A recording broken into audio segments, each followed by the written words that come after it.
Karena di surga dok, orang makan bukan karena lapar, dia berhenti bukan karena kenyang. Nggak ada lapar, nggak ada kenyang. Semuanya cuma penikmati. Nggak ada kegendutan, nggak ada obesitas. Nggak ada. Nggak ada diabetes juga ya berarti maksudnya. Klinik udah nggak laku. Yes. Ada level-levelnya lagi. Sekarang Dr. Richard sholat 5 waktu. Sholat qobliyah sebelumnya, sholat ba'diyah sesudahnya, sholat malam, sholat duha. Sementara saya tidak. Masa Dr. Richard sama saya sama balasannya? Berarti kita nggak ketemu dong Pak Ustadz nanti? Ketemu, tapi kita beda fasilitas. Oh iya betul. Saya yakin kan fasilitas saya lebih banyak dari Pak Ustadz. Tapi kalau untuk di akhirat kita harus bersaing. Iya. Makanya kan tadi kan saya menunjukkan persaingan itu Pak Ustadz. Iya, itu bukan dok, itu kesombongan. Sebagaimana dokter rasakan nikmatnya biologi sama istri, nanti di surga juga sama. Gitu tapi kan? Dengan pasangan halal kita. Iya tentu saja. Bukan dengan pasangan tidak halal kita. Tidak ada pasangan tidak halal dong. Tapi memang di surga itu poligami. Orang masuk surga bisa kasih rekomendasi nggak Pak Ustadz? Misalnya Pak Ustadz nih di surga nih misalnya.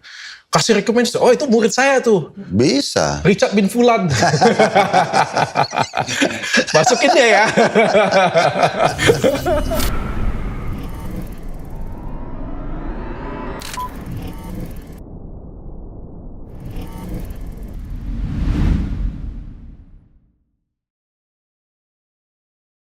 Bismillahirrahmanirrahim. Assalamualaikum warahmatullahi wabarakatuh. Waalaikumsalam warahmatullahi wabarakatuh. Pak Ustadz makin ganteng. Masya Allah. Besok mau lebaran udah Pak Ustadz. Pak Ustadz kan lebaran ngapain Pak Ustadz? Baik, alhamdulillah wassalatu wassalamu ala rasulillah. Lebaran itu hari kegembiraan dalam Islam. Jadi sunnah Nabi SAW itu justru kita memang bergembira di saat itu dan acaranya bebas. Saya bisa banyak orang silaturahim keluarga, mungkin ada yang rekreasi, apalah itu semua boleh-boleh saja selama bukan pelanggaran agama. Kalau saya sih memang menggabungkan biasa dok ya, kayak misalnya setelah sholat, kalau Idul Fitri itu kan kita silaturahim keluarga. Dari rumah ke rumah, siapa kira-kira keluarga yang paling dituakan itu yang pertama kita datangin. Oke. Saya orang tua, paman, kakek, nenek dan seterusnya. Nah biasanya di hari kedua itu pindah ke yang levelnya di bawah mereka misalnya sama saudara mungkin kakak kita gitu kan, nah, itu biasanya kita saling manggil tuh sampai nanti ke rumah adik yang paling bungsu. Silaturahmi. Ya. Tapi kan Pak Ustadz kan Ustadz contohnya besar Pak Ustadz, bukannya bakal mereka datang ke mereka. Astagfirullah. nggak ada istilah Ustadz besar itu. Justru kita tetap memuliakan siapa yang lebih dituakan gitu ya, orang tua dan seterusnya tadi. Selain daripada itu juga biasanya saya gunakan momentum itu untuk misal setelah acara keluarga selesai mungkin rekreasi buat keluarga. Kemana gitu ya rame-rame, nah itu juga bisa. Kaget saya Pak Ustadz, saya pikir kan Pak Ustadz kan Ustadz besar, harusnya mereka dong yang datang ke tempat Pak Ustadz gitu. Astagfirullah. Enggak justru lah. Pak Ustadz datang ke orang yang lebih dituakan, yang dihormati. Tentu saja. Ya. Tapi sebelum kita belajar tentang surga dan neraka, saya pengen ada beberapa yang kita bahas dulu Pak Ustadz. Saya pengen terima kasih dulu untuk sponsor kita yang selama 30 hari nemenin kita sama-sama. Kalau nggak ada mereka, kalau nggak ada kalian semuanya, kalau nggak ada support dari kalian, komentar, likes, kalian share, kita nggak akan ada di sini dan mungkin kita nggak akan ada lagi di tahun depan. Tapi kalau kalian support kita semuanya, insya Allah kita akan ada lagi di tahun depan. Terima kasih untuk Sarung Mangga yang sudah support kita dari awal. Sarung yang saya pakai ini adalah sarung mangga Jaguar spesial. Sarung ini memiliki spesifikasi tinggi yang dibuat dengan mesin tenun Jaguar untuk menghasilkan sarung dengan kualitas yang memukau. Sarung mangga Jaguar memiliki desain tenun timbul yang elegan untuk setiap momen spesial. Kalau mau order silakan ke www.banggabersarung.com. Jadi kita semua bangga bersarung mangga. Pak Ustadz, saya pengen bahas sedikit tentang penistaan agama Pak Ustadz. Saya pengen dapat gambaran. Selama ini saya pernah ngobrol dengan beberapa orang, pernah nonton dari media-media juga, tapi saya pengen dapat real dari Islam, dari Ustadz yang Salafi juga. Banyak sedikit-sedikit sekarang ini penistaan agama. Kalau bagi Islam sendiri Pak Ustadz, yang dimaksud dengan penistaan agama itu apa Pak Ustadz? Baik, alhamdulillah wassalatu wassalamu ala rasulillah. Sebenarnya semua agama itu pasti punya pendirian dok ya. Punya pendirian, punya tuntunan dan segala macam. Dan Islam melarang semua penganutnya untuk menghina agama lain. Baik itu individu, keyakinannya, ya, dan hal-hal yang lainnya. Gitu kan. Bahkan kalaupun dia melakukan sebuah pelanggaran, maka kita sedang meluruskan pelanggarannya, tapi bukan menghinanya. Nah seperti itu kurang lebih gambaran umumnya dulu.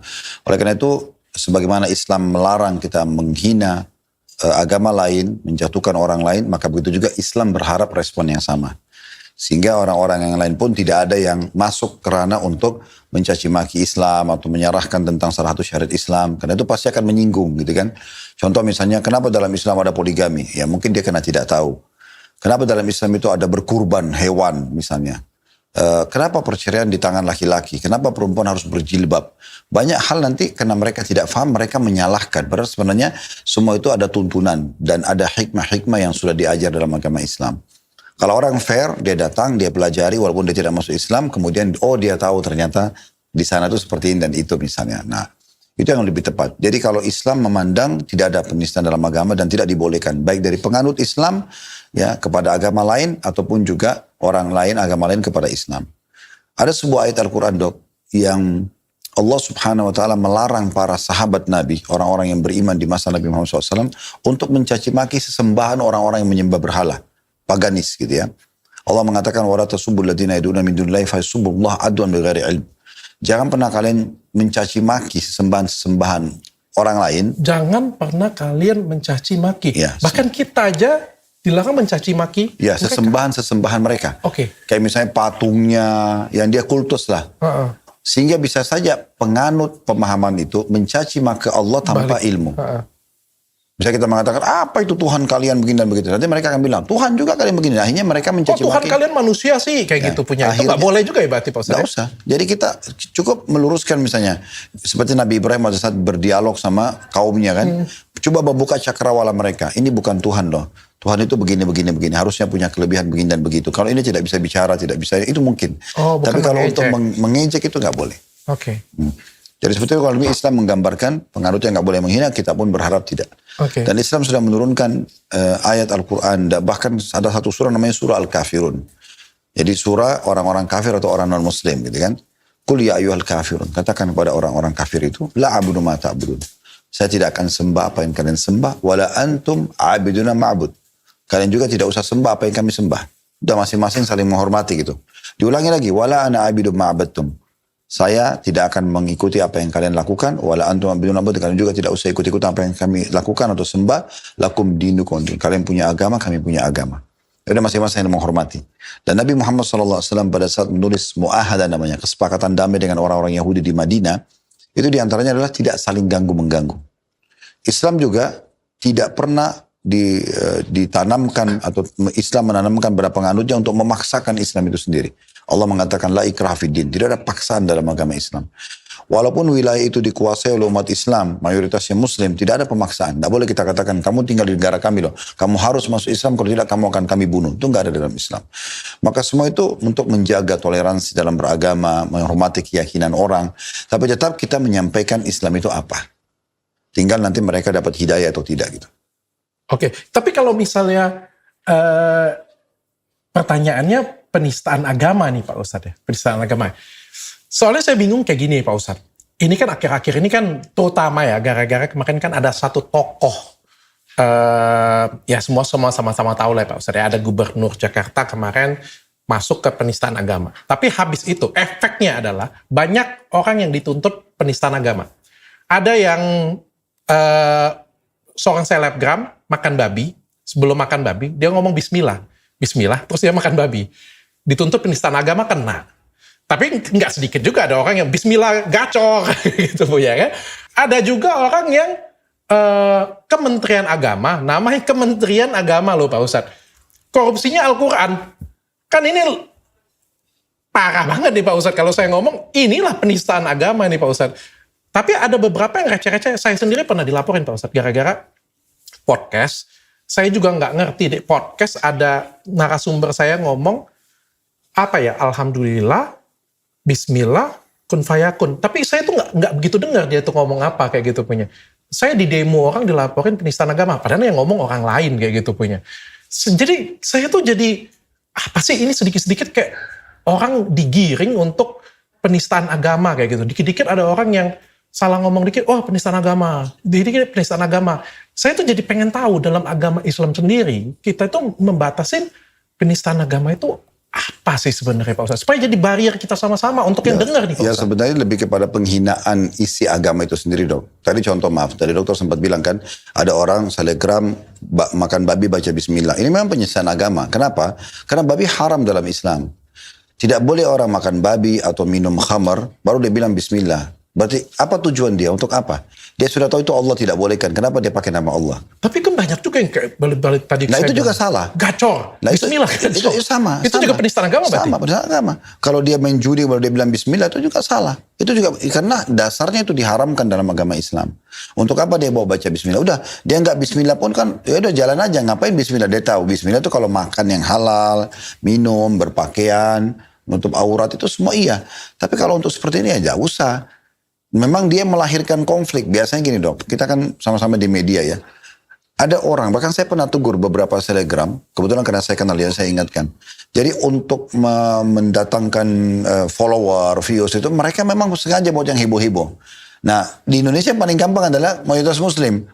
Picu emosinya, jadi banyak komentar. Nah, makanya seperti itu. Jadi mereka nggak berpikir tentang masalah efek buruknya. Oke.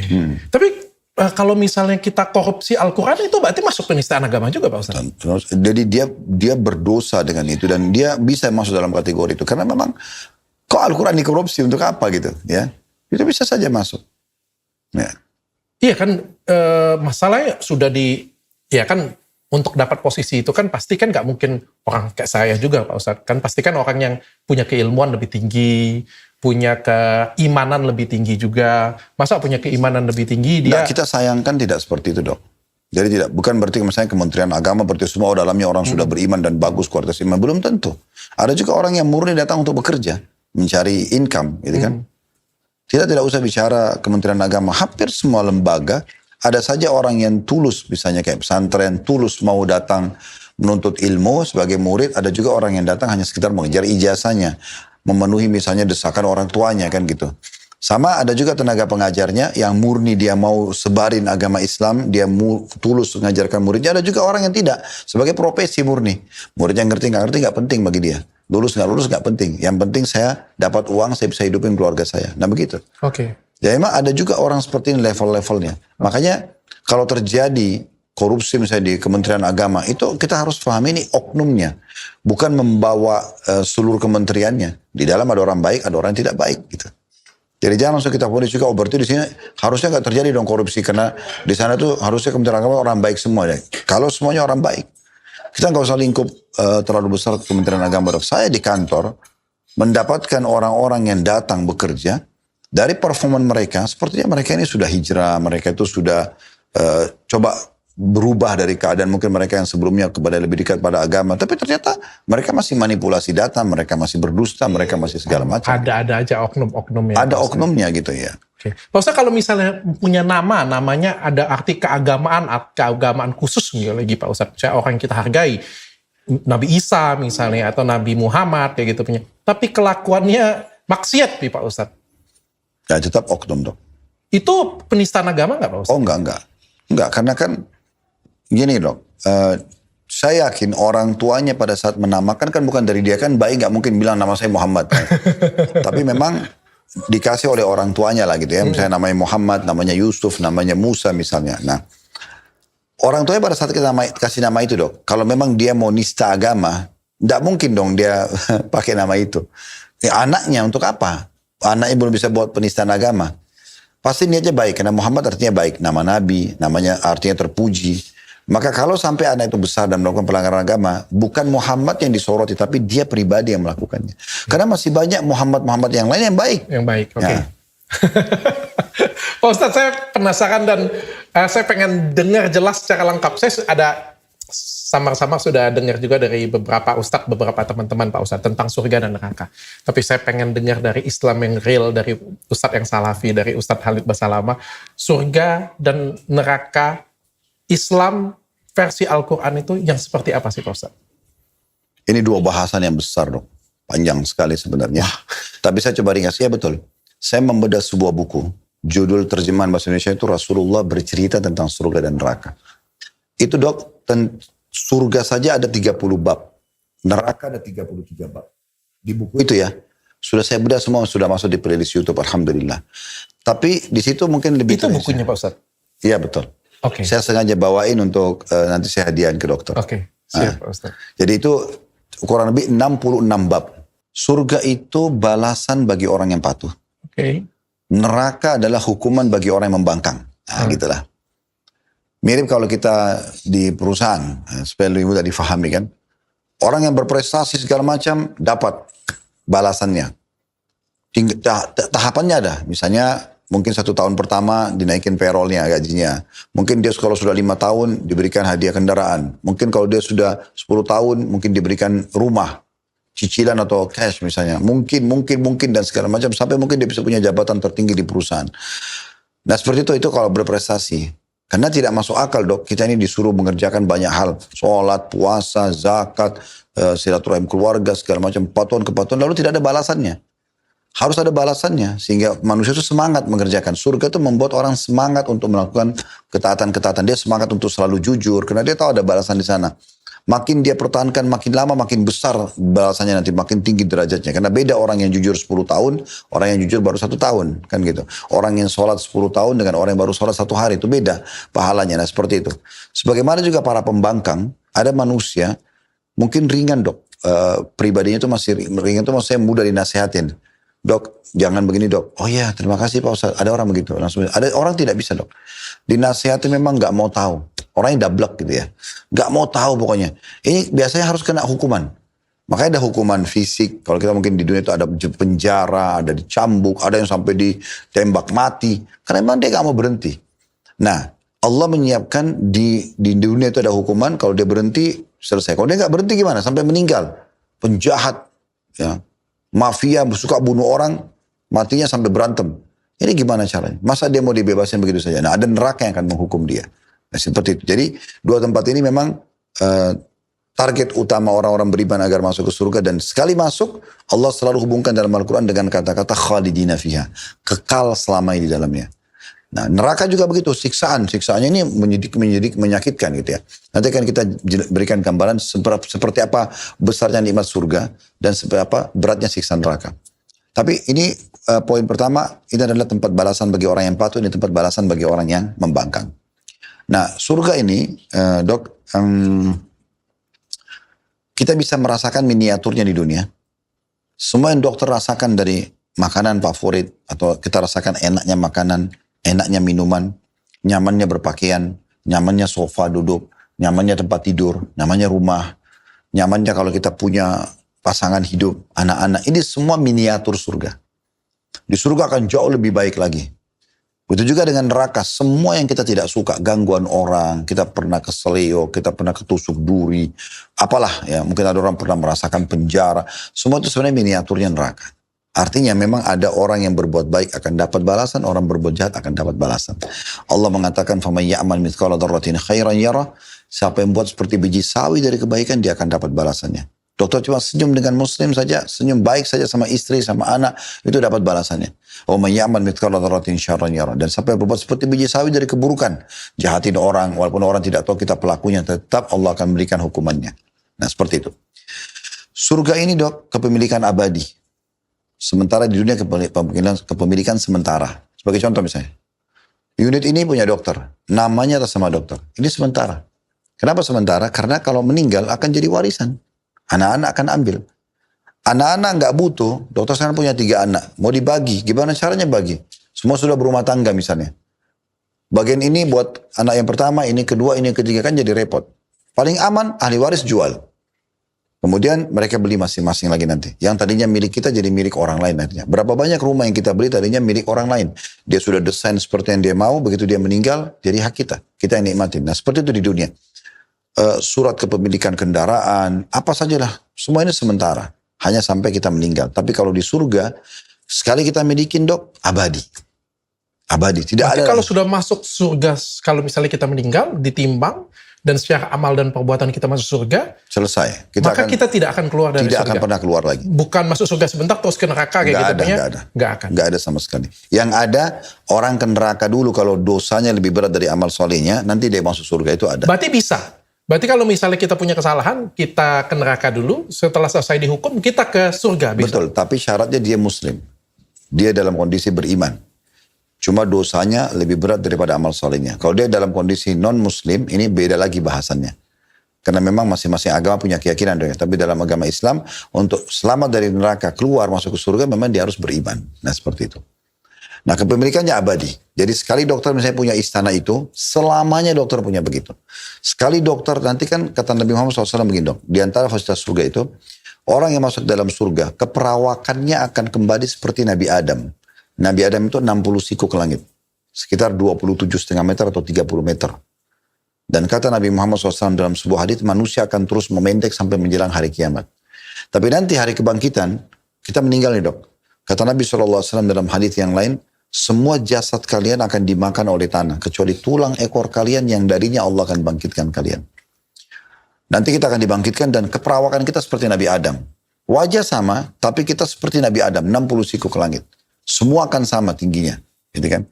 Nah nanti akan ditimbang amal lewat, begitu masuk surga, maka kita akan mendapatkan apapun yang sudah fasilitas yang kita ditawarkan atau diberikan karena amal-amal yang sudah kita kerjakan di dunia. Seberapa banyak dokter sholat, sebagian dokter puasa, sedekah, haji, umrah diulang-ulangi dan seterusnya, maka seperti itulah kurang lebih ya yang derajat yang kita dapatkan. Makin rajin maka makin banyak yang kita dapatkan gitu. Dan di surga ini memang Allah mengatakan Allah dan Rasulnya sallallahu alaihi wasallam mengatakan mala ainun ra'at. Semua nanti akan kita lihat di surga belum pernah mata lihat. Wala udhunun sami'at, dan semua yang didengar tidak pernah telinga dengarkan, wala khatar ala qalbi bashar, tidak pernah terlintas dalam hati atau pikiran manusia. Jadi dalam Al-Quran ada surah Al-Waqi'ah, surah Rahman dan surah Al-Waqi'ah menjelaskan tentang masalah adanya buah-buahan di surga, adanya permadani. Tapi kata Nabi SAW itu hanya sama namanya. Contoh disebutkan ada kurma, ada delima, dan buah-buahan yang banyak. Tapi Nabi Muhammad SAW mengatakan kurma di surga itu besar satunya seperti tempayan. Warnanya lebih putih daripada susu, lebih manis dari madu, dan lebih lembut dari buih. Tidak ada kurma di dunia seperti itu. Jadi dia cuma sama nama tapi beda bentuk. Gitu kan? Delima juga seperti itu. Pakaian-pakaian juga sama. Akan beda. Kata Nabi SAW, siapa yang masuk surga tidak akan pernah habis masa mudanya. Karena sekali masuk surga dok, umurnya 33 tahun. Tidak bertambah sehari, selamanya tidak berkurang sehari. Jadi kita tetap terus? Tetap abadi. Tapi tetap terus itu pada saat kita, kapan nih Pak Ustadz? Pada saat kita meninggalnya atau pada saat? Masuk ke surganya dok. Masuk surga ya. Contohnya begini, misal ya. Saya misalnya habis umur saya misalnya di umur 25. Maka saya misalnya saya masuk surga, maka saya 25 tahun. Seperti itu Pak Ustadz? Enggak, tetap 33 tahun. 33 tahun, oh. Semua. Jadi kalau saya meninggalnya umurnya 65 tahun, 33 tahun. Makanya kata Nabi Muhammad SAW begini, tidak ada seseorang yang meninggal bayi, atau meninggal sudah sangat tua, kecuali dibangkitkan dengan umur 33 tahun. Berarti di surga nanti kita 33 tahun. Semua sama. Tidak ada lagi cacat. Kalaupun ada orang lahir buta, nanti di sana sudah sempurna. Nggak ada orang yang puntung tangannya, kakinya, semua kembali sana dengan jasad baru sempurna semuanya. Termasuk perempuan juga seperti itu Pak Ustadz? Semua sama. Kalau misalnya anak-anak Pak Ustadz juga sama? Berarti meninggalnya kalau misalnya anak-anak ada yang meninggal? Sama. Tadi hadisnya begitu kan, kata Nabi SAW, tidak ada yang meninggal bayi atau meninggal sudah sangat tua kecuali dibandingkan 33 tahun. Jadi misalnya kita punya anak bayi ini meninggal, baru lahir 2 hari meninggal. Nanti kita ketemunya 33 tahun di surga. Oh. Gitu. Oke. Cuma bedanya, kalau meninggal sebelum balik, itu pasti masuk surga. Tapi kalau sudah balik itu tergantung daripada amal perbuatan dia. Nah seperti itu. Jadi memang kepemilikan di surga itu sifatnya abadi. Kata Nabi SAW dalam hadis yang lain, sampai masuk surga tidak akan habis masa mudanya. Tidak akan ada lagi gangguan orang. Tidak ada letih, tidak ada capek gitu kan. Tidak ada lagi sakit. Maaf, tidak ada beringus dan meludah. Dan tidak ada buang air besar dan buang air kecil. Maka kata para sahabatnya Rasulullah, bagaimana dengan makanan dan minumannya? Yang maksudnya kalau kita tidak butuhkan di dunia, kita maaf ada WC. Kata Nabi SAW, nanti akan keluar dalam bentuk keringat yang lebih wangi dari kasturi. Jadi tidak ada lagi WC. Di surga itu dok, tidak ada namanya orang malam, tidur, capek, nggak ada. Jadi sepanjang abadi, ditanyakan kepada seorang sahabat Nabi Ibnu Abbas, radhiyallahu anhu, kira-kira seperti apa cuacanya surga? Seperti apa pencahayaannya? Kata beliau, apakah kalian melihat matahari awal terbit? Begitulah selamanya. Ya. Jadi memang dia kepemilikan nikmat abadi. Makanya nikmat ini susah untuk digambarkan dok, karena memang luar biasa gitu, di luar daripada akal manusia. Dan kata Nabi SAW di dalam hadis yang lain, seseorang nanti didatangkan hari kiamat, orang yang paling menderita di dunia, lahir miskin, meninggal miskin misalnya, contoh, susah hidupnya, tapi dia orang beriman, azan, sholat, nah dia puasa, dia kerjakan, meninggal dalam keadaan itu. Didatangkan hari kiamat, anggaplah dia hidup 80 tahun, hidupnya susah, 100 tahun susah. Tapi dia beriman. Didatangkan di hari kiamat, dicelupkan satu celupan di surga, lalu dikeluarkan. Satu celupan aja dikeluarkan. Ditanya, kamu pernah menderita enggak selama ini? Dia bilang, demi Allah tidak pernah. Hilang semua penderitaan dia yang 80 tahun itu, hanya dengan satu celupan. Kata Nabi SAW, bagaimana yang jadi penghuninya yang abadi? Nah, satu celupan aja tuh. Makanya dia sebuah tempat yang menjanjikan sekali. Oke. Orang Yahudi membahas surga, Nasrani membahas surga, orang Muslim karena membahas surga, namanya surga itu tempat abadi yang Allah janjikan. Nah, kalau neraka, kata Nabi SAW, maka datangkan orang yang paling besar nikmatnya di dunia. Misalnya lahir di kerajaan jadi anak raja, tumbuh besar jadi raja, meninggal di kerajaan. Sudah enak semuanya. Tapi dia kafir kepada Allah. Datangkan hari kiamat, dimasukkan satu celupan ke neraka, dikeluarkan. Satu celupan di neraka dikeluarkan. Ditanya, kau pernah merasakan nikmat selama ini? Dia bilang, demi Allah tidak ada. Oh, saking susahnya, gitu, saking susahnya. Nah sekarang kita masuk ke bagaimana sih sebenarnya mengetahui fasilitas surga itu. Ya, kata Nabi SAW, orang yang paling rendah derajatnya di surga, yang paling rendah, ini yang paling amalnya pas-pasan, itu akan memiliki 10 kali lipat yang dimiliki oleh raja terkaya dunia. Raja terkaya dunia Nabi Sulaiman. Ya, itu minimal 10 kali lipat. Dan itu level terendahnya. Terendahnya. Nah, berarti orang sudah enak, kita 10 kali lebih enak lagi. Raja terkaya dunia itu dok, kita simpulkan saja Nabi Sulaiman. Kita 10 kali lebih enak dari kehidupan dia. Karena beliau minta kerajaan tidak lain untuk orang sebelum dan sesudahnya. Maka ahli surga terendah itu memiliki 10 kali lipat dari raja terkaya dunia. Sampai begini hadisnya, kata Nabi Muhammad SAW, nanti akan keluar penghuni surga terakhir dari neraka. Dia banyak dosanya, dia dibakar dulu di neraka. Sudah bersih dosa-dosanya dikeluarin. Sudah aman dia, tinggal masuk surga. Pada saat dia lewat dari neraka, dalam kondisi kata Nabi SAW, dia berdiri, jatuh, tubuhnya mengeluarkan asap, karena baru disiksa.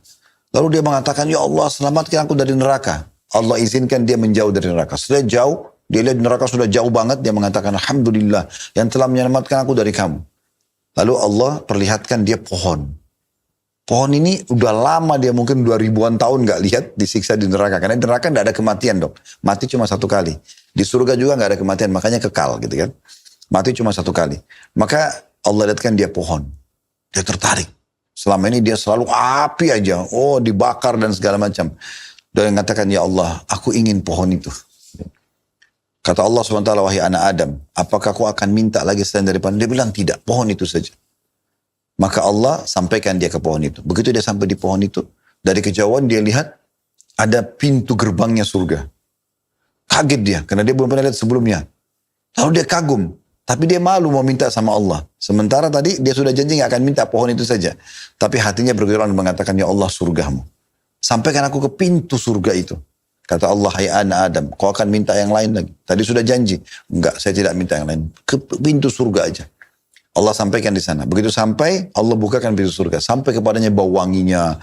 Dilihat orang di dalam dengan seperti kerajaan masing-masing. Dayang-dayangnya, bajunya yang mewah dari sutra. Dan segala macam. Dia kagum sekali. Maka dia mau minta, tapi dia malu sama Allah. Tapi terakhir dia minta juga. Dia mengatakan, ya Allah surgamu, saya tidak minta yang lain. Maka kata Allah SWT, wahai anak Adam, berapa banyak kau selalu mengingkari janjimu. Apakah kamu setuju kalau aku memberikan kepadamu nanti di surga, kau bisa masuk habis ini? Seperti yang dimiliki oleh raja dunia. Cari raja dunia yang paling kaya, persis seperti dia punya. Kau setuju gak? Dia bilang tentu saja. Gitu kan? Dikasih seperti mau. Allah mengatakan, wala kamithluhu. Kau akan dapat double. Dia bilang, terima ya Allah. Allah lagi bilang, kau akan dapat double. Terus Allah ulangi sampai 10 kali lipat. Dan Nabi SAW tersenyum sampai urat leher beliau terlihat gitu. Nah, kalau dia masuk ke dalam surga, dia temukan, dia merasa dirinya adalah orang yang paling besar nikmatnya, padahal ini ada orang yang paling rendah di surga.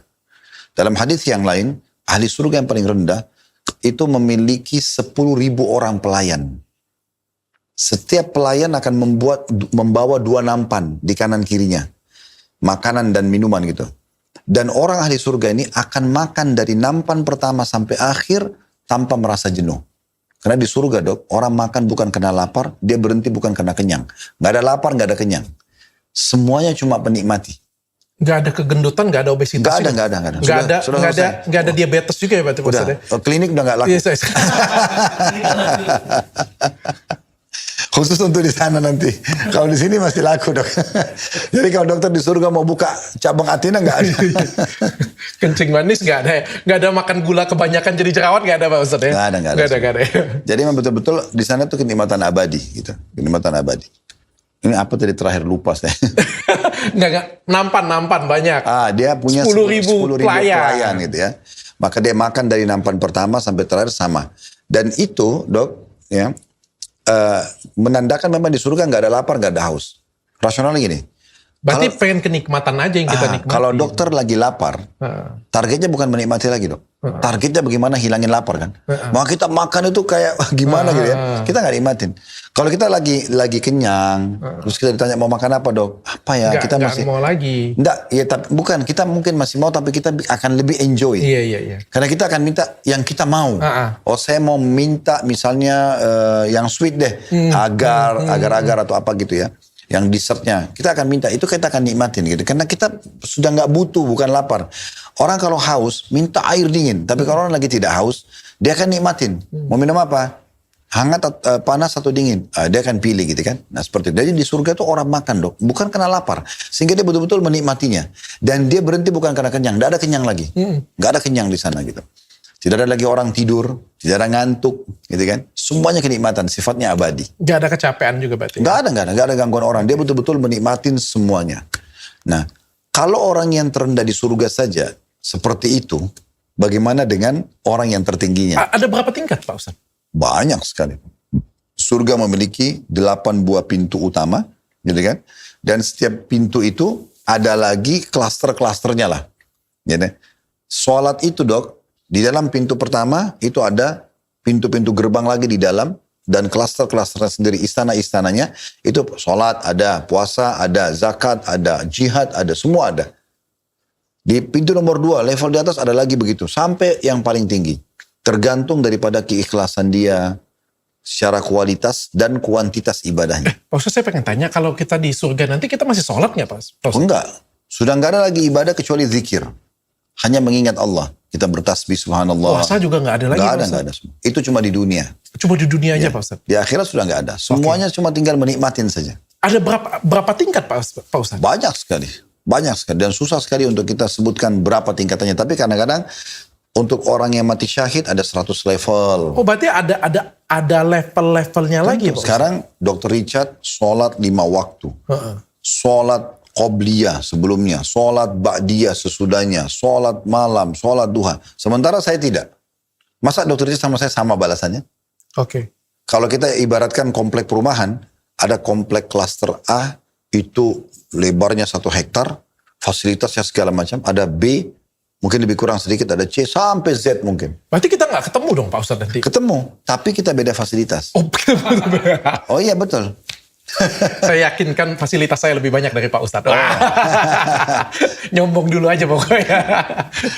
Tapi kalau untuk di akhirat kita harus bersaing. Iya. Makanya kan tadi kan saya menunjukkan persaingan itu Pak Ustadz. Iya, itu bukan dok, itu kesombongan. Itu kesombongan. Kalau persaingan itu, ayo kita sama-sama saling merangkul, kita bekerja sama siapa yang lebih baik di antara kita. Nah jadi di surga itu, saking nikmatnya dok, dalam surah Muhammad namanya. Surah Muhammad itu surah nomor 47. Nama Nabi Muhammad SAW. Di ayat 15-nya Allah menyebutkan tentang adanya di surga itu lautan. Dari 4. Ada laut yang berisikan air tawar yang manis. Air tawar yang manis. Ya. Biasanya kan air tawar itu tidak manis, tapi ini terasa manis gitu. Kemudian madu yang telah tersaring. Tapi lautan ya, susu yang tidak pernah basi, dan minuman anggur yang tidak memabukkan. Dari 4 lautan besar ini, itu mengalir ke semua istana ahli surga. Masing-masing istana punya sungai-sungai. Oh. Dan uniknya dalam hadis, ya, buku tadi yang saya bilang sama dokter itu, yang saya akan kasih, nanti dokter bisa baca salah satu babnya itu air atau minuman-minuman ini, itu tidak menyentuh tanah surga. Dia mengapung. Dan setiap kali orang mau minum, dia tidak akan berkurang. Misalnya kita pengen nih. Gak habis-habis pokoknya. Gak habis-habis. Kita pengen susu, udah. Nanti gelasnya ke tempat susu itu datang kepada kita sendiri, kita tinggal minum. Benar-benar sangat dimanjakan. Dan itu modalnya hanya patuh pada Allah. Selama di dunia apa yang Allah perintahkan kerja, yang dilarang tinggalkan. Dia akan dapat itu. Nah, jadi fasilitas sangat luar biasa. Dan saking nikmatnya istana ahli surga, sampai kata Nabi SAW, seseorang ahli surga nanti kalau duduk di salah satu sudut dari taman istananya, dia melihat ke satu sudut, dia tidak pindahkan matanya selama 70 tahun. Karena nikmatnya. Dia nanti kalau pindah ke sudut yang lainnya, sisi yang lain, dia pindah bukan karena jenuh. Karena masih banyak yang lain yang belum dilihat sama dia. Buah-buahan surga itu, dia akan selalu ada. Setiap dipetik, dia keluar. Tidak tunggu musim. Seindah itu ya. Ya, dan setiap kali kita mau, buah itu mendekat dengan sendiri. Rantingnya mendekat sampai semudah-mudahnya dipetik. Jadi kita tinggal pegang, terpetik. Lalu tumbuh buah baru. Pakaian ahli surga. Kata Nabi SAW, kalau ahli surga mau pakai baju nih, coba terlintas di benak dia, saya mau ganti baju. Akan datang kepadanya, mirip seperti buah delima, ya mungkin tuh lemarinya ya, terbuka, ada 70 gaun, dengan beda motif. Dia tinggal pengen gaun yang ketiga, terpakai di badannya. Tertutup lagi, kemudian pergi. Kalau dia misalnya, 2 menit, 3 menit kemudian dia lagi mau ganti baju, datang lagi, sudah terganti 70 gaun yang berbeda, warna yang berbeda, begitu seterusnya. Jadi kalau mau digambarkan itu sesuatu yang memang luar biasa balasannya. Makanya kata Nabi SAW, ala inna silatallahi ghal. Ketahuilah, balasan Allah itu, barang dagangan Allah dengan kalian patuh itu sangat mahal. Ala inna silatallahi jannah. Sungguhnya barang dagangan Allah itu yang dibalaskan kepada kalian adalah surga. Dia sangat mahal. Pelayan-pelayannya, laki-laki dan perempuan, semuanya cantik-cantik dan gagah-gagah. Digambarkan dalam Al-Quran itu seperti mutiara yang bertaburan, seperti permata, dan seterusnya. Itu karena indahnya Allah ciptakan. Dan mereka bedanya sama kita. Kalau kita kan melalui prosesi sperma sama sel telur ketemu, bayi, dan seterusnya sampai kita dewasa. Kalau pelayan surga diciptakan utuh langsung bertugas. Dan ada gak perlu di training lagi ya berarti? Gak ada. Memang Allah ciptakan seperti... Gak perlu direkrutmen lagi ya? Mirip seperti malaikat. Malaikat Allah ciptakan langsung tugas. Oke. Nah seperti itu.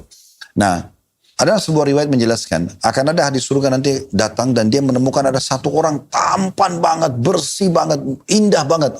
Sampai dia kaget. Dan orang surga mengatakan, apakah kamu malaikat? Dia mengatakan bukan. Saya salah satu dari pelayanmu. Di surga dok, itu nanti kaum laki-laki ahli surga akan bertemu. Saya sama dokter, sama kita akan ketemu. Di satu tempat pertemuan, disilakan seperti pasar gitu, pertemuan. Kemudian disitulah kita ngobrol tentang masalah dulu di dunia, ingat gak dulu kita pernah begini, kita mengenal. Nostalgia. Iya, nostalgia itu selalu kita ngobrol dan kita tuh diperlihatkan kalau kita melihat hidup kita dari bayi sampai kita meninggal. Oh, cuman ini toh. Gitu kita jadi kok pendek benar gitu ya. Kayak kita sekarang dokter 42 tahun misalnya, oh cuman ini doang deh, pendek sekali kan gitu.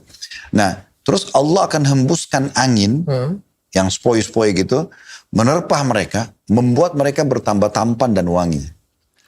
Ya, itu jadi tidak putus salon. Ya, dalam hadis begitu.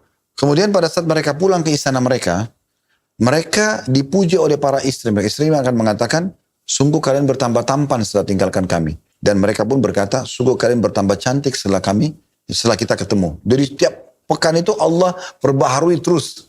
Saya pengen tanya, ini ada di Al-Quran atau ini penafsiran manusia? Enggak. Ini ayat-ayat Al-Quran dan hadis-hadis Nabi Muhammad SAW. Oke. Real semuanya. Dan ini sudah saya sampaikan di playlist YouTube kami. Ada 30 bab tentang surga dan 33 bab tentang neraka. Itu sudah ada. Dengan berikut dalilnya. Ini ayatnya di surah ini, di ayat ini. Ini hadisnya diriwayatkan oleh ini. Semua ada. Ini udah berapa menit sih? 40 menit. Saya baru pertama kali dengerin seorang ulama berbicara tentang surga dan neraka 40 menit. Tapi saya belum dengar apa namanya selir-selirnya. Biasanya malah kalau saya nonton di TV Pak Ustadz, orang menggambarkan surga itu ada 77 bidadari. Tapi saya dengar dari Pak Ustadz sendiri, saya dengar surga yang digambarkan itu sedemikian indah, itu yang kita Iya. cari. Sebenarnya sih kadang-kadang ada orang karena mau buat heboh ya, sehingga iya, sehingga disorotilah sesuatu yang orang awam pun mungkin belum paham gitu kan. Kalau kita beda, kita melihat dan mendengar dengan kacamata agama. Saya nunggu nih Pak Ustadz, dengan 77 bidadari belum diceritain. Loh, bukan masalah, kita tidak perlu sebut angka 77-nya dok. Kita bidadari dan bidadara, pelayan perempuan dan laki-laki, dua-duanya sempurna. Begitu Allah gambarkan. Ini tampan-tampan, ini cantik-cantik. Jadi kita pun nanti pada saat di surga dilayani oleh mereka, kita merasa nyaman karena kebersihan mereka, karena kesantuan mereka, karena kesempurnaan fisik mereka. Tapi di surga itu sudah tidak lagi, nggak ada lagi orang itu syahwat sama pembantu ininya atau sama supir ini, nggak ada. Oh, nggak ada? Nggak ada, kecuali dengan pasangan halalnya. Kecuali dengan pasangan halal. Ya. Jadi kalau ada yang saya dengar, kayak misalnya ada 77 atau 7 bidadari yang menemani hidup kita di kayak pesta kita di surga, nggak seperti itu Pak Ustadz? Nah, sebentar, kita butuh bahasanya mungkin perlu diperbaikin dong. Iya, iya betul. Bahasa perlu diperbaikin. Jadi bahasa pesta ini untuk apa? Itu ada di dunia, ada di surga. Bang. Ya, tapi nggak boleh itu dijadikan untuk pesta gitu kan. Karena memang itu ada. Allah, saya bilang, kenikmatan yang kita rasakan di dunia, dok, miniaturnya surga. Sebagaimana dokter rasakan nikmatnya biologi sama istri, nanti di surga juga sama. Gitu tapi kan? dengan pasangan halal kita. Iya, tentu saja. Bukan dengan pasangan tidak halal kita. Tidak ada pasangan tidak halal dong. Tapi memang di surga itu poligami. Memang laki-laki itu memiliki lebih dari satu pasangan. Dalam hadis dikatakan ada 2 pasangannya. Dari bidadari, dari istri dia juga ada gitu ya. Tapi di surga itu sudah tidak ada kayak di dunia dok. Ini cemburu, apa gitu sudah gak ada. Nggak ada. Allah angkat semua penyakit hati sebelum masuk surga. Oh, jadi nggak ada penyakit hati, iri hati, Nggak ada sama sekali. Termasuk misalnya gini, seorang muslim A ibadahnya sangat bagus banget, dia punya derajat misalnya di tingkat 99. Lalu dia punya sahabat dekat, karena ibadahnya kurang, berada di level 66. Itu kan mereka saling kunjung. Nggak ada lagi orang, saya istanamu lebih bagus ya, kok saya iri hati, nggak ada kesel, lagi, nggak ada. udah nggak ada. Dia tetap akan Penyakit selalu, hati nggak ada dia lagi. akan selalu mensyukuri apa yang sudah Allah kasih kepada dia. Begitu dok. Pak Ustadz, berarti koreksi saya. Berarti kalau misalnya nih ada yang bicara bahwa di surga nanti itu kita bisa coba sana, cicip sana dalam hal ini ya Pak Ustadz ya. Misalnya di bidadari sini kita bisa coba, itu salah. Enggak, kalau itu yang Allah berikan kepada dia sebagai pasangannya, ya tentu saja. Itu bebas saja dia kalau dia sebagai pasangannya. Bukan semua bidadari dia main caplok sana sini. Seperti itu ya. Iya. Dan lagian gini dok, masalah surga ini terlalu banyak fasilitasnya. Makanannya, pakaiannya, taman-taman, masih banyak. Kenapa yang disorotin? Nah itu Pak Ustadz. Sama di dunia nih, dokter punya apartemen, punya mobil, punya istri, kan banyak. Kenapa harus sama istrinya? Kenapa itu hanya itu? Kenapa nggak bahas yang lain gitu, banyak banget. Yang memang itu nanti bisa mengimbangi satu sama yang lain. Itu ada, kita nggak pungkirin. Tapi bukan berarti dijadikan sebagai bahan pembicaraan yang bisa saja orang nilai negatif. Gitu. Oke. Karena ini saya dengar sendiri, bahkan saya save. Bahkan saya pengen tunjukin, tapi menurut saya sih kalau setelah kita ngobrol ini saya nggak perlu tunjukin apa-apa lagi Pak Ustadz ya. Bahkan saya pernah ada satu orang di samping bilang, apalagi yang kita cari? Yang kita cari di dunia ini adalah pesta. Itu kan yang pengen kita cari kan. Nanti di surga nanti itu bisa kita nikmatin sama-sama. Pesta. Kenapa harus ada gini bahasa pesta? Maaf dong, saya tidak tahu siapa yang berbicara ini, tapi saya sangat tidak setuju dengan kata-kata pesta.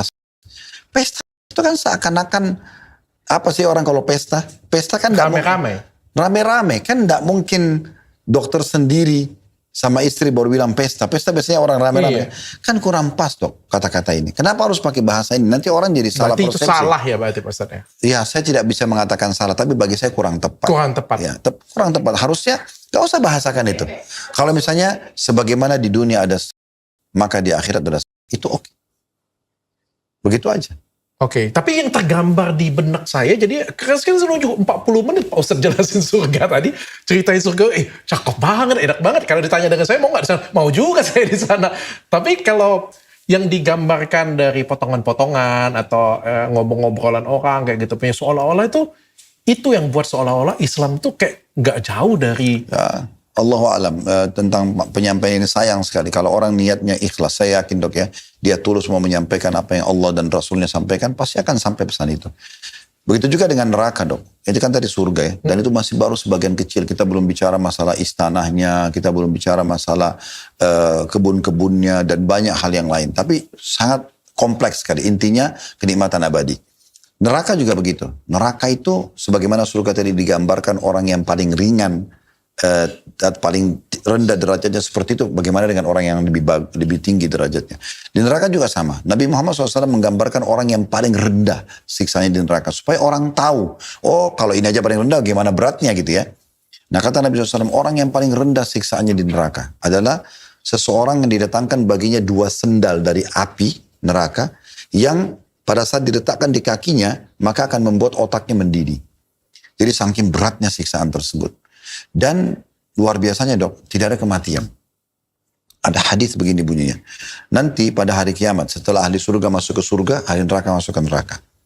Allah datangkan malaikat yang membawa seekor domba. Dan malaikat ini akan memanggil ahli surga. Semuanya mendengar suaranya. Wahai ahli surga. Mereka balik semua matanya ke malaikat itu. Lalu kemudian malaikat ini panggil lagi, wahai ahli neraka. Mereka semua akan melihat ke arahnya. Malaikat ini. Lalu malaikat ini mengatakan, apakah kalian mengenal ini? Mereka mengatakan iya, itu adalah kematian. Digambarkan seperti domba gitu ya. Lalu kemudian malaikat itu menyembelih domba tersebut. Seraya mengatakan, wahai ahli surga, nikmatilah selamanya karena tidak ada kematian setelah hari ini. Dan wahai ahli neraka, rasakanlah siksaan karena tidak ada kematian setelah ini. Jadi ahli surga itu, kan gini dok, yang paling salah satu yang dikhawatirkan manusia apa? Sekarang dokter sudah punya jabatan, udah punya harta, udah punya... Orang takut mati. Mati sudah bukan tidak dinikmati lagi. Di sana tidak ada kematian. Yang paling dikhawatirkan orang pada saat menikmati semua apa yang ada, sakit. Tidak ada sakit. Yang orang khawatirkan tua. Nggak ada lagi tua. Dihilangkan semua sama Allah SWT, itu kenikmatan abadi. Nah sebagaimana di neraka, nggak ada lagi waktu untuk mati. Siksaannya abadi, per detiknya.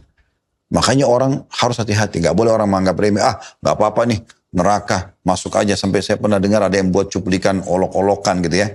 Seakan-akan kalau masuk neraka itu, nggak masalah kok, masih bisa lari-larian, masih bisa ini. Itu nggak seperti itu yang digambarkan. Ya, mereka akan menyesal abadi. Sampai kata Nabi Muhammad SAW, ahli neraka itu akan menangis. Dan tidak pernah berhenti tangisannya. Itu sampai keluar di tempat air matanya itu darah. Okay. Dan air mata mereka itu tergenang di neraka itu. Sampai kalau kapal mau diraunkan di atasnya maka bisa. Oke.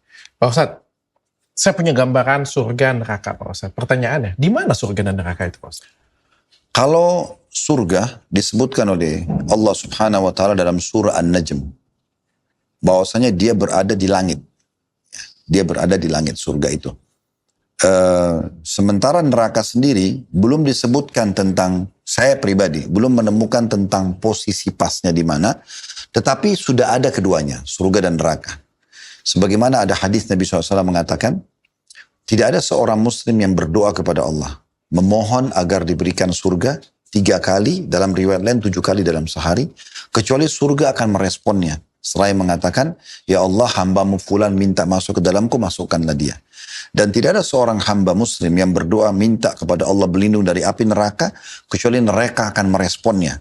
Seraya mengatakan, ya Allah hambamu fulan berlindung dariku, selamatkan ia. Selama dia masih hidup dia bisa itu. Jadi surga neraka sudah ada. Dan surga neraka itu diciptakan sebelum kita, jauh sebelum kita. Makanya dalam sebuah hadis yang lain, kata Nabi SAW, waktu pertama Allah ciptakan surga dan neraka, Allah suruh Jibril mendatangi surga dan mendatangi neraka. Lalu kemudian Allah hiasi surga itu dengan dengan keindahannya. Lalu Jibril datang. Lalu Jibril kembali kepada Allah. Allah tanya, bagaimana surga ini? Dia bilang, tidak ada seorang pun hambamu yang dengar saja, belum melihat, kecuali dia pasti akan berharap masuk surga. Lalu Allah hiasi surga dengan hal-hal yang tidak disukai. Bangun sholat malam, tutup aurat, gak boleh yang haram-haram misalnya. Maka lalu Allah bilang kepada Jibril, coba kamu kembali lihat lagi. Waktu dia lihat, maka dia mengatakan, ya Allah saya tidak menyangka ada hamba yang bisa masuk ke dalam surga. Lalu neraka dilihatkan, siksa yang luar biasa gitu. Jibril lalu kembali kepada Allah. Lalu Allah tanya, bagaimana kau lihat neraka? Dia bilang, ya Allah, tidak ada seorang hambamu pun yang mendengarkan. Jadi pasti dia akan berusaha selamat darinya. Lalu Allah hiasi dia dengan hawa nafsu. Ganggu orang, bunuh orang, menipu dan segala macam. Lalu Jibril suruh lihat lagi. Jibril kembali lalu mengatakan, ya Allah, saya tidak menyangka ada hambamu yang bisa lolos dari neraka. Jadi memang surga itu dihiasi dengan hal-hal ujian-ujian kita di dunia supaya kita bisa masuk. Neraka memang orang yang lost control, mau melanggar saja, maka dia akan masuk ke dalam tempat tersebut. Oke, Pak Ustadz, tapi kan kita sudah pernah ngelewatin langit, Pak Ustadz. Peneliti-peneliti, bahkan sudah sampai ke Mars, mereka sampai ke planet. Itu semua planet di bawah langit tuh. Belum sampai ke langit. Semua planet itu di bawah langit. Ya, di bawah langit. Kalau itu di atas langit, berarti harusnya dia lewat dulu dong batasan langit, baru masuk Mars. Enggak. Semua bintang-bintang miliaran itu berada di bawah langit. Jadi tidak akan pernah ada ilmuwan manusia bisa menyentuh langit. Matahari saja sudah berapa miliar jaraknya dari bumi. Oke, Pak Ustadz, mungkin nggak ya Pak Ustadz ya? Ini kan tidak ada satupun di antara kita yang pernah pergi ke surga atau pergi ke neraka, balik lagi ke sini untuk cerita, Pak Ustadz. Mungkin nggak Pak Ustadz? Ini semuanya itu kiasan atau semuanya ini adalah seperti hadiah yang diceritakan hanya untuk kita berbuat baik untuk menjalankan Al-Quran ini sendiri, Pak Ustaz? Allah tidak akan menipu hambanya. Apa yang Allah sampaikan benar. Dan apa yang Allah janjikan benar. Makanya Allah mengatakan, وَمَنْ أَصْدَقُ مِنَ اللَّهِ قِيلًا. Siapa yang lebih jujur daripada Allah dalam penyampaian. Dan Allah mengatakan, إِنَّ اللَّهَ لَا يُخْلِفُ الْمِئَاتِ. Allah tidak akan pernah pungkiri janjinya. Dan informasi ini sampai valid dari kitab yang Allah turunkan Al-Quran. Saya pernah bilang sama dokter, ingat di episode sebelumnya, populasi manusia kurang lebih 7,5 miliar. 6 miliar lebih itu agama propetis, Yahudi, Nasrani, dan Muslim. Semua yakin ada surga. Apakah biliaran orang yang makin surga itu menganggap itu adalah cerita fiktif? Tidak mungkin. Selain daripada itu memang ada ayat Al-Quran yang diyakini oleh umat Islam turun. Nabi Muhammad SAW menyampaikan. Dan Nabi SAW berapa kali diperlihatkan tentang surga dan neraka itu. Beberapa kali lalu beliau menyampaikan kepada umatnya. Surga itu begini, neraka itu begini. Diberikan gambaran. Dan juga Nabi Muhammad SAW bilang begini, dok. Sesungguhnya neraka itu mengeluh kepada Allah tentang panasnya. Sehingga Allah mengizinkan neraka bernafas 2 kali dalam setahun. Itulah yang kalian temukan cuaca yang sangat panas dan cuaca yang sangat dingin. Dalam hadis yang lain, jadi neraka itu sudah ada, surga itu sudah. Dan kita itu hitungannya tinggal tunggu mati kita bisa lihat semua itu kita. Kemudian juga dalam hadis yang lain, jangan kalian mencaci maki demam. Karena demam itu adalah tiupan api neraka, dinginkanlah dengan air. Begitu kata Nabi SAW. Ya. Dalam banyak hadis yang lain, ada satu sahabat, dok, di perang Khaybar.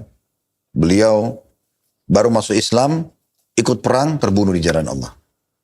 Nabi SAW waktu lihat, Nabi bilang, siapa yang mau lihat ahli surga, lihat orang ini. Belum pernah sujud sekalipun, baru masuk Islam langsung terbunuh di jalan Allah. Maka ini orangnya. Lalu Nabi bilang apa? Ketahuilah, surga itu lebih dekat kepada salah seorang dari kalian daripada tali sendalnya sendiri. Dia tinggal sholat, dia puasa, dia baik, dia segala macam perintah Allah, mati masuk surga. Tinggal tunggu mati aja. Dan seseorang dan kalian lebih dekat dengan neraka yang dari tali sendalnya sendiri. Dia zina, dia membunuh, dia mengganggu, mati dia masuk neraka. Clear, selesai.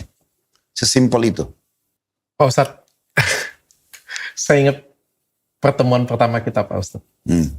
Kalau Pak Ustadz ingat, waktu itu 3-4 tahun yang lalu, kalau saya nggak salah, 3 tahun yang lalu Pak Ustadz, di apartemen saya yang lama pada waktu itu. Durasinya pada waktu itu 1 jam 34 menit.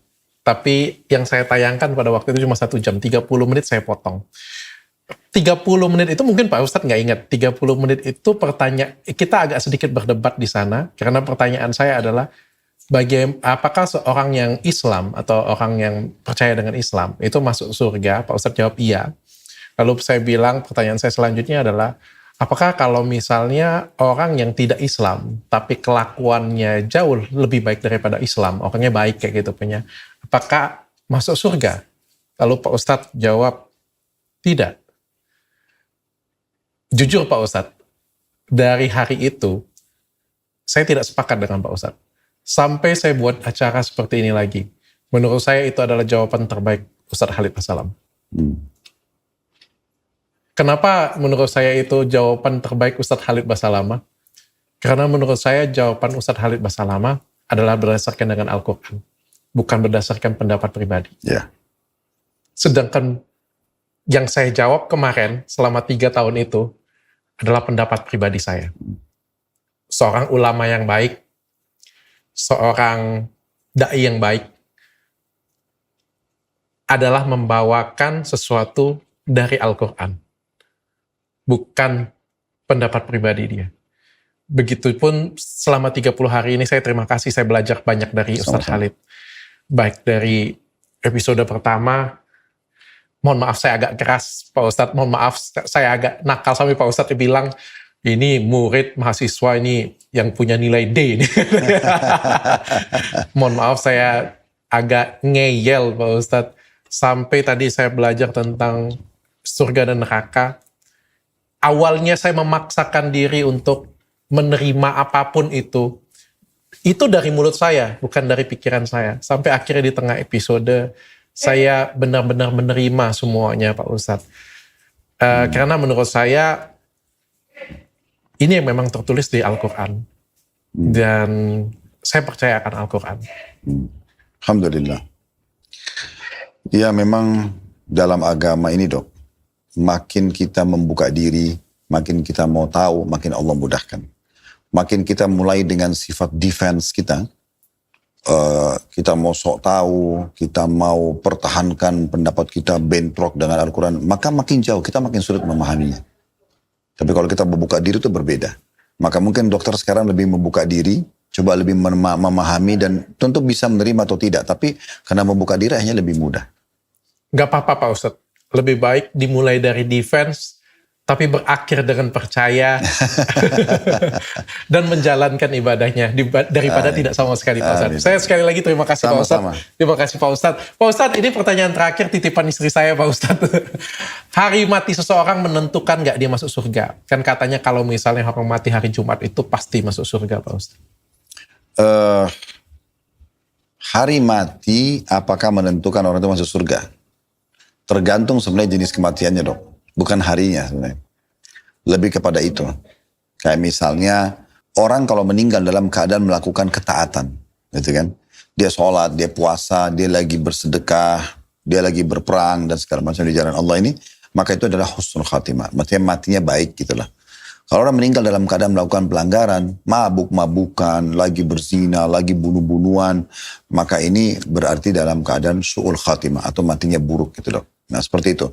Jadi tergantung dia seperti apa. Nah cara mengetahui orang husnul khatimah atau su'ul khatimah, matinya baik atau matinya tidak baik, itu dilihat beberapa hari sebelum dia meninggal. Kata Nabi Muhammad SAW begini, seseorang itu akan ditutup hidupnya oleh Allah tergantung kebiasaan yang dia lakukan. Kalau orang itu memang, misalnya dia rahasiakan nih, dokter selalu rahasiakan sholat malamnya, gak mau orang lain tahu. Tapi itu rutin dokter lakukan. Bisa saja dokter meninggal dalam kondisi sholat malam. Dan orang akan tahu nanti. Allah tutup dengan itu. Tapi ada orang misalnya dia selalu mabuk-mabukan. Orang tidak ada yang tahu nih. Mati pas lagi mabuk. Begitu. Nanti itu akan dilihat beberapa hari sebelum dia meninggal. Berarti nggak ngefek hari ya Pak Ustadz ya? Lebih ke ngefek apa yang dikerjakan. Betul. Makanya kata Nabi SAW, seseorang itu akan ditutup hidupnya dengan amal yang biasa dia kerjakan. Kalau kecelakaan Pak Ustadz? Kecelakaan kenapa? Tetap dilihat. Kan, jangan lihat kecelakaannya. Lagi amal ngapain dia? Apa ya? Dia amal apa gitu yang dia kerjakan. Jadi tergantung amalnya.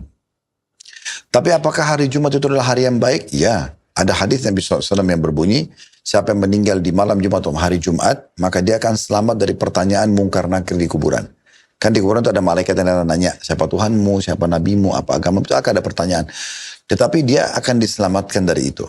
Bukan berarti juga orang itu akan murni selamat semua sampai di akhirat. Kita tidak tahu, karena masih ada timbangan amal ya, di hari kiamat nanti. Oke. Pak Ustadz, kalau non-muslim di neraka benar-benar nggak akan diampuni atau nanti akan diampuni jika percaya Pak Ustadz? Jika mohon maaf, mohon ampun masih ada jalan balik untuk ke surga lagi Pak Ustadz. Kalau sudah di neraka, boleh nggak minta ampun lagi supaya bisa balik ke surga? Udah nggak bisa dong kalau dia sana. Ya. Tapi pertanyaan sederhana. Kalau memang dia percaya, apa yang menghalangi dia untuk mengucapkan syahadat? Sementara itu tutur kata, syahadat. Dan orang yang baru masuk Islam kayak Dr. Richard misalnya, itu kan ada istilah mu'allaf dok ya. Orang yang masih hatinya bisa bolak-balik ya. Dia kan bisa mencoba agama ini. Dia lihat, dia ikutin, tapi dia belajar dari sumber yang benar ya. Nanti dia akan tentukan jalannya. Karena ada juga istilah murtad kan. Orang keluar lagi dari agama Islam. Mungkin karena dia tidak terpandu dengan baik. Dia merasa tidak cocok. Itu hak dia. Tetapi dalam Islam, dianjurkan orang yang memang, kayak tadi dokter bilang, dia sudah meninggal, dia sebenarnya yakin. Tapi dia hanya belum masuk Islam. Ya. Apa yang menghalangi dia masuk Islam saja? Dia mencoba agama ini, tidak ada sesuatu yang menghalangi dia. Sehingga dia tahu. Dokter Richard kemarin waktu masuk Islam. Dokter Richard kan belajar lama-lama tahu oh iya benar kan dia diikut gitu kan. Ya seperti itu kurang lebih. Orang masuk surga bisa kasih rekomendasi nggak Pak Ustadz? Misalnya Pak Ustadz nih di surga nih misalnya. Kasih rekomendasi, oh itu murid saya tuh. Bisa. Richard bin Fulan. Masukin dia ya.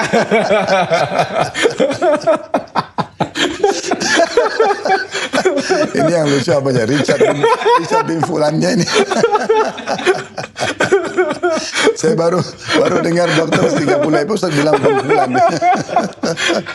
Bisa nggak Pak Ustadz kasih rekomendasi? Silakan Pak Ustadz. Dulu. Ini pertanyaan sudah yang kedua tambahan setelah beliau bilang tadi pertanyaan terakhir. Boleh dok, namanya syafa'ah. Syafa'at itu pertolongan. Tapi syaratnya dokter lolos duluan. Kan nanti ditimbang tuh dok. Amal baik, misalnya dokter punya amal soleh 10.000. Dosanya misalnya 9.000. Ada selisih 1.000. Iya. Nah dokter diberikan kesempatan oleh Allah di selisih itu untuk bantu orang. Tapi bukan berarti dibagi ke dia, tidak. Misal contoh, ada satu orang dokter kenal, dia untuk lolos ke surga dia butuh 1.000. Dokter bilang, udah ini aja ya Allah saya bantu dia. Bukan dikasih ya, tapi itu seperti rekomendasi. Dia bisa, nilai itu bisa membantukan orang tanpa harus dikurangi dari punya dia. Nah, makin banyak selisihnya, contoh amal soleh 10.000, dosanya cuma 100. Makin banyak orang dia bisa tolong. Jadi ada orang yang menolong, kata Nabi SAW, ada orang dari umatku menolong, satu orang menolong seperti suku Mudhar. Suku Mudhar itu puluhan ribu orang, mungkin sudah jutaan sekarang jumlahnya. Karena banyaknya amal soleh dia. Dia tiap hari patuh sama Allah, dia tinggalkan yang dilarang. Dia kalau ada dosa, dia segera bertaubat. Nah begitulah. Atau banyak juga amal-amal jariah, amal-amal soleh yang dia kerjakan dok. Seperti misalnya dokter ada rezeki, wakafin tanah nih. Bangun masjid itu. Walaupun dokter meninggal, ini tetap dipakai sholat. Terus mengalir. Itu namanya sedekah jariah. Nah itu walaupun meninggal terus bertambah kan. Nah ini nanti akan terus membantu dia sampai di akhirat. Oh oke. Kalau gitu jangan lupa Richard bin Fulan tadi Pak Ustadz ya. Terima kasih Pak Ustadz. Terima kasih Pak Ustadz. Terima kasih untuk kalian semua yang sudah nemenin, sudah nonton selama 30 hari. Terima kasih untuk support. Terima kasih untuk sponsor semuanya. Saya Dr. Richard, Ustaz Halid Basalama sebagai narasumber. Kita berdua mengucapkan selamat Hari Raya Idul Fitri. Apa ini yang keberapa ya Pak Ustadz? Taqabbalallah minna wa minkum doanya. Coba Pak Ustadz, bagaimana Pak Ustadz? Ya, di antara para sahabat mereka kalau Idul Fitri selain mengucapkan selamat hari raya, mereka mengatakan doa taqabbalallahu minna wa minkum. Artinya semoga Allah menerima amal-amal dari kami dan dari kalian. Berapa hijriah sih? 1448 ya. 48 hijriah. Minal aidin wa faizin, mohon maaf lahir dan batin. Terima kasih Pak Ustadz sudah nemenin kita sama-sama buat kita jadi lebih pintar sama-sama Pak Ustadz. Mudah-mudahan Pak Ustadz sehat terus, mudah-mudahan Pak Ustadz diberikan keberkahan. Sama-sama. Kita tutup podcast hari ini dan kita tutup momen Ramadan kita hari ini dengan kafaratul majelis. Subhanakallahumma wa bihamdika asyhadu alla ilaha illa anta astaghfiruka wa atubu ilaik. Assalamualaikum warahmatullahi wabarakatuh. Waalaikumsalam.